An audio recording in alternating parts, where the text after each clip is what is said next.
Hello and welcome to Tip Talk from ISCAR's Tech Center.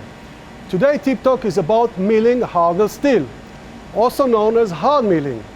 Hard milling referring to milling steel parts that are up to 64 Rockwell C hardness and can be also a good alternative to grinding or EDM production methods known to be time-consuming. Hard milling by indexable cutters is very similar to normal machining, but requires a different approach.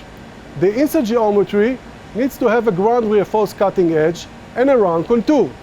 The grade of the insert needs to have a hard substrate with a suitable coating to withstand the high temperature during machining, compared to similar when machining high-temperature alloys such as titanium. Use a tool holder with 4 or more flutes to reduce the chip load. Ensure high rigidity for the workpiece and the tool holder. Maintain cutter engagement with the workpiece to reduce vibration during machining. Also ensure to use a tool holder with minimum runouts. Hydraulic or shrink fit will be an excellent choice. For cooling, only air blast and nothing else. We don't need any thermal cracks.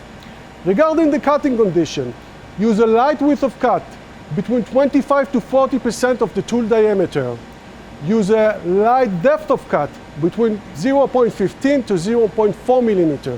Use low feet per tooth, usually less than the tail end width. All of this will help to control the temperature on the cutting edge while assuring longer tool life, better surface finish, and higher material removal rates when machining hardened steel. Thank you.